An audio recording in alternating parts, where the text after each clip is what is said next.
Hey, welcome back YouTube. Shane here with Lone Wolf Survival, and we got a little something we're gonna advance on from the last video we done. Last time we covered topic bug out vehicles.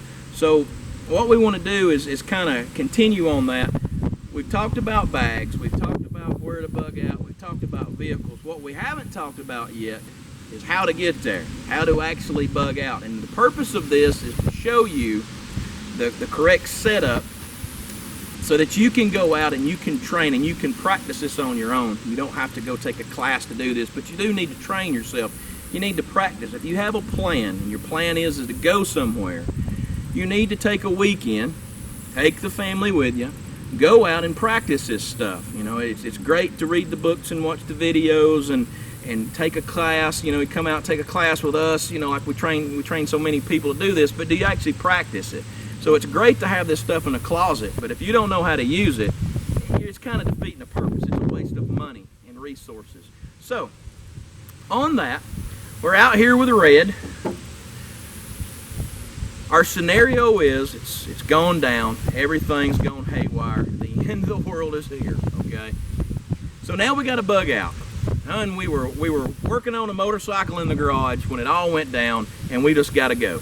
So we've got our basic loadout with us. We grabbed some random stuff, we threw it in the Jeep, and what we already have on board, and we've got a bug out location we've got to get there. Now, the setup of this is we're trying to stay off as many busy streets and highways as we can. So our bug out location is in the middle of Amiclola Forest, and we're out here. GPS is taking us as far as it can go.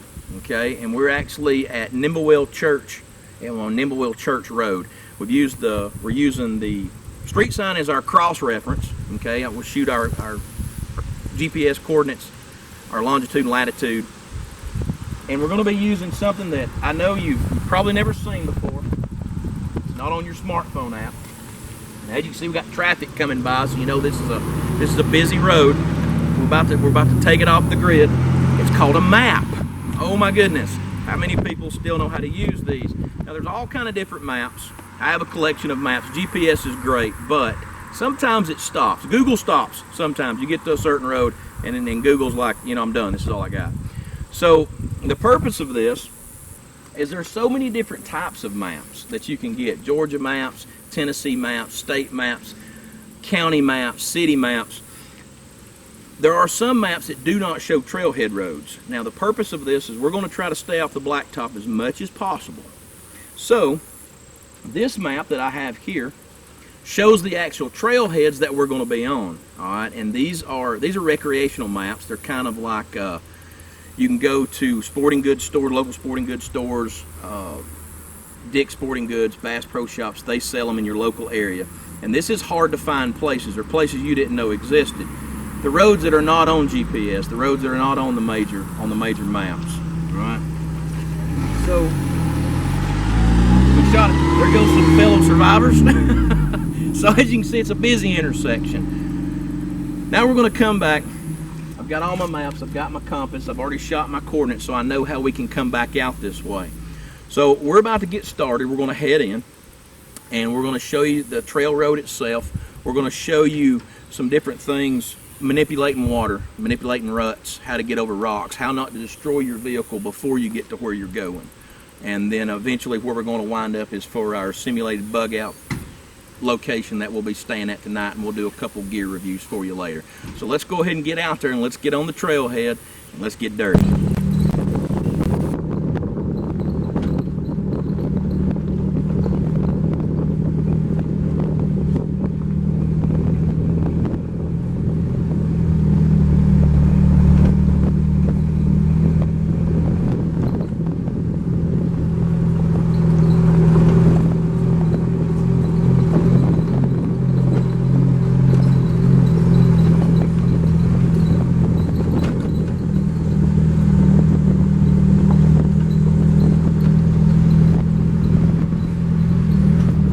It's pretty thick back in here. Yeah, it's thick.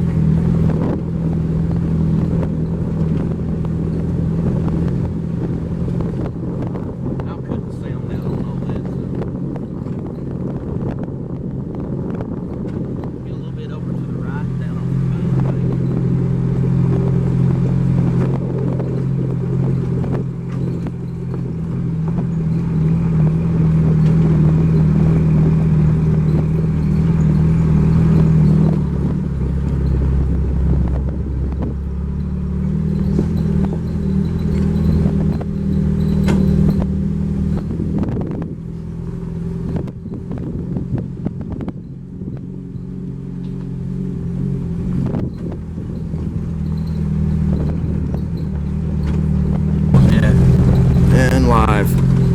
Okay, so we're back. We're on the trailhead, and I know you're not going to be able to see it, but very well. The GPS dropped off about the time we went from pavement to dirt, and all right, and you can see that GPS is just it's telling us we're in the middle of somewhere. It just doesn't know where we're at. So the good thing about it, the road, the trailhead road is fairly well maintained. There's some water crossings, there's some ruts, there's some rocks. It's not bad. I wouldn't come through here in a Prius, but you don't need a super modded rig like what we run to get through here. So any comparable four-wheel drive, even a stock vehicle, as long as you've got four-wheel drive to get through some of the areas, you'd be okay. So this allows us to run about 30 miles and never have to touch the pavement. Cross the road a couple times, get back on the trailhead roads. These roads are not on GPS. They're going to be hard to find. You're going to have to find them via map. And then you need to go out and you need to run the roads in your vehicle. That's why it's important that you practice this and you train and you see what your vehicle's capable of doing. And once you get out there, spend a couple days at your location. Even if that's not your permanent bug out location, that's not where you're going. Pick a spot where you can go and you can apply the things that you're learning. You can try out the gear that you're using, because it's great to buy this doodad or this gadget for $300 that the guy at the prep show says that you have to have.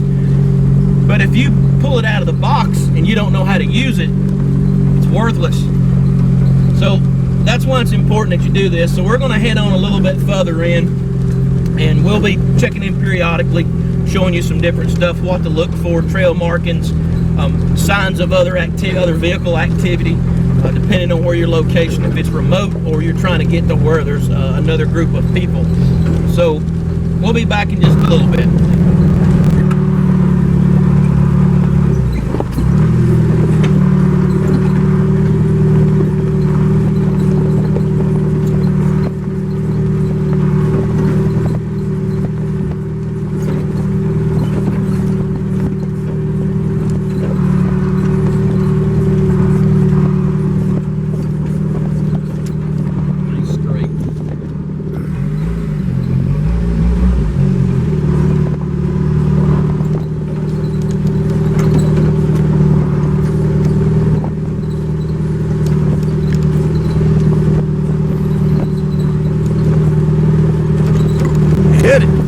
Okay, so we're back. As you can see, our nice, well-maintained entrance road is gone. We're actually on the trailhead now.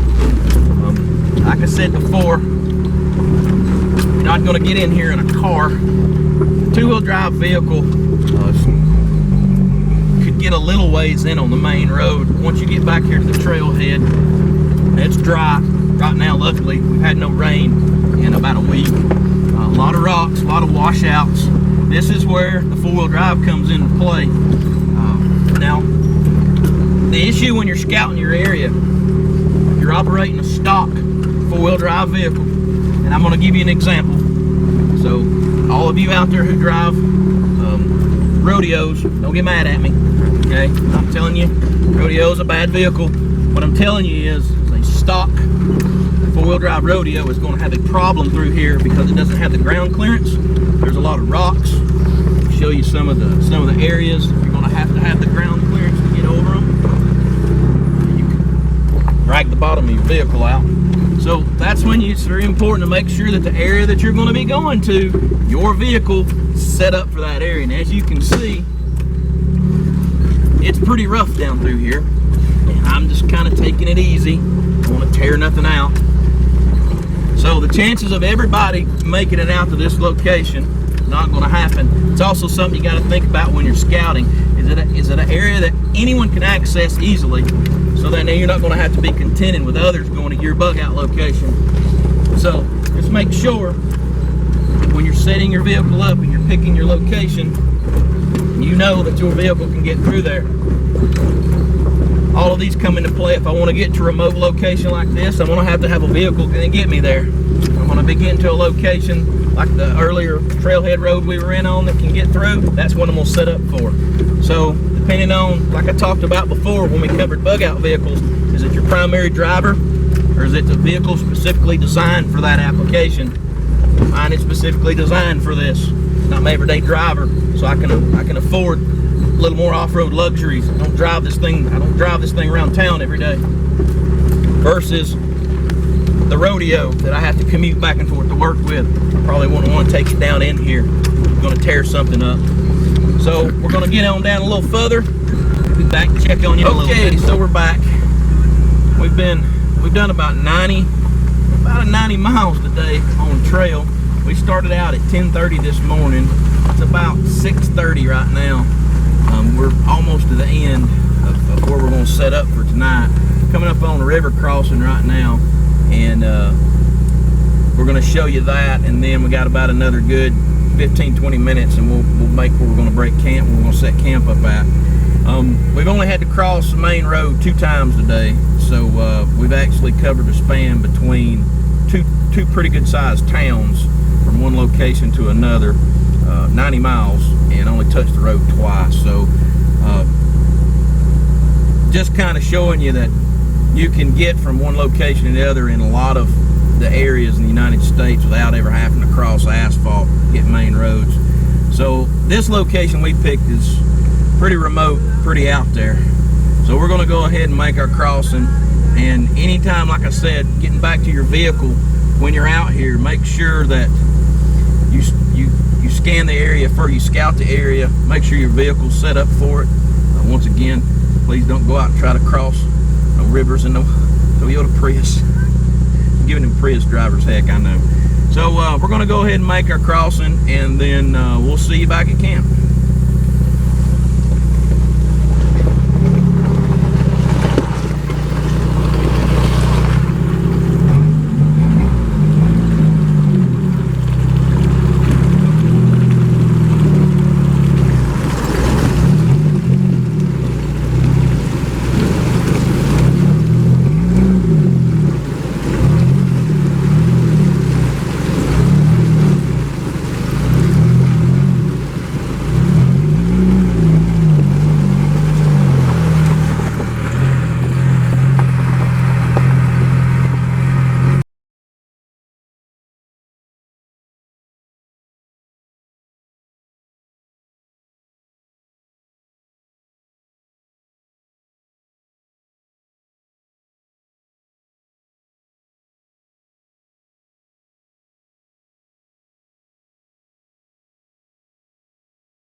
Hey, welcome back, YouTube. So day 2, morning of day 2 of our bug out training trip, and we got in about 9:30 last night, got set up, got all ready to bed down, and apparently the people who tell the weather obviously didn't pay attention, because last night, about the time we got everything set up, the bottom decided to fall out on us. So improvise, adapt, and overcome. So as you can see, our handy dandy little tarp shelter over our Eno bags is what kept us high and dry last night. So it goes back to me saying it's important that you make sure you got the proper gear for what you're doing. Even if you do check the conditions when you go out and you're doing your training, you're practicing, it doesn't always work like if you're expected to. So what was supposed to be a 91-degree weekend and dry turned into a thunderstorm and monsoon last night. So it is what it is. That's part of doing this, is how to get through situations. So it's good that things like that happen from time to time. Keeps you sharp, keeps you up on your improvised skills. So getting back to the bug out fast setup, our idea, we trailed all day yesterday. We get out here last night. We wanted to do something fast that we could pack up really quick, get it back in the vehicle, and get back on the road. So when you're training, you're looking at this. If you're looking at long-term bug out, it's going to be a different setup. You're going to carry a lot more stuff with you, unless you're going to run out in the woods with a loincloth and an axe and hopefully build a cabin and live off the woods. Good luck with that one. Or what kind of gear you're going to carry. So long term, more gear, more sustainability. Short term, if our scenario was we're on the run, we're constantly got to be moving, we're going to bounce around, so we need to be mobile, fast mobile. So Eno bags, we found 2 trees side by side, Eno bags, and our other anchor point, 95 YJ, where trees don't exist. Use the roll bar on your Jeep. We're close, security, we got eyes on each other. If some kind of weather does come up, got a tarp in the Jeep, sling it up. We got an improvised cover, another tarp, cover the Jeep so none of our gear gets wet. Everything was dry. We were good. Not all in all, not a bad night. So that's the next morning, getting ready to pack up and roll out. So you need to practice this stuff. You need to make sure you've got the right equipment. $15 tarp. How many people? You know, it's a 12 by 20. You know, this can cover a vehicle. This can make an improvised rain shelter. Silver side heat reflective, brown side camouflage. I can turn this into a lean-to. There's a lot of different things you can do this, so I advise you, if you're doing a bug-out scenario and you're going out and you're training, make sure that you've got a couple of these with you. They don't take up a lot of room. It's money well spent. Eno bags. I mean, whole camp's up in 15 minutes. Not a big deal. Basic gear, we got a small cook stove. We had a fire last night for a little bit until it rained.